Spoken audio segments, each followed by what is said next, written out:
Tata industry Suman's హాస్టల్లోని bathroom లో ఒక hidden camera దొరికింది. దాంతో 6,000 మంది మహిళా ఎంప్లాయీలు ఇండస్ట్రీ దగ్గర ధర్నా చేపట్టారు. పోలీస్ ఇన్వెస్టిగేషన్ ఏం తెలియదంటే పెట్టింది స్వయం అమ్మాయి బాయ్ ఫ్రెండ్. తను వేరే ఒక మహిళ సహాయం ద్వారా హిడెన్ కెమెరా పిక్ చేశాడు. ప్రస్తుతం పోలీసులు అయితే వాళ్ళిద్దరిని అరెస్ట్ చేయడం జరిగింది. ఈ మధ్య ఇలాంటి దారుణాలు చాలా ఎక్కువయ్యాయి. అమ్మాయిలు ప్రైవేట్ వీడియోలు తీసుకుని బ్లాక్ మెయిల్ చేయడం మొదలెడతా ఉన్నారు. ఇలాంటి వాటిపై గవర్నమెంట్ చాలా సీరియస్ యాక్షన్ తీసుకోవాలి.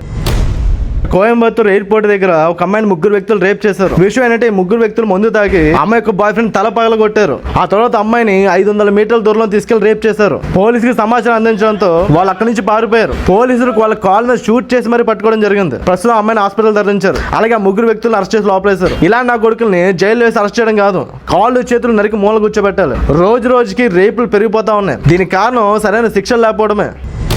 రోజు 19 ఏళ్ల కుర్రాన్ని కన్న తల్లి ముందే క్రూరంగా కుట్టి చంపేశారు. విషయం ఏంటంటే తన మిత్రులతో వాగ్వాదం పెరిగి చంపేంత వరకు వెళ్ళింది. అండ్ అలాగే ఈ కుర్రాడి మీద 50 కేసులు ఉన్నాయి. అందులో చాలా మర్డర్ కేసులు ఎక్కువ ఉన్నాయి. అంటే మన న్యాయస్థానం ఈ కుర్రాడికి 50 సార్లు బెయిల్ ఇచ్చింది. ఇక్కడ క్లారిటీగా చూస్తే క్రిమినల్స్ తయారు చేసి మన న్యాయస్థానమే. ఎందుకంటే ఎన్నిసార్లు చెప్పినా బెయిల్ వచ్చేస్తుంది. మన చట్టాలు మారే వరకు ఇలాంటి దారుణాలు మరెన్నో చూడాల్సి వస్తుంది. మర్డర్ ఇలా జరుగుతూ ఉంటే పోలీసులు శవాలు పట్టుకోవడం, అక్కడ పోస్ట్ మార్టం జరగడం.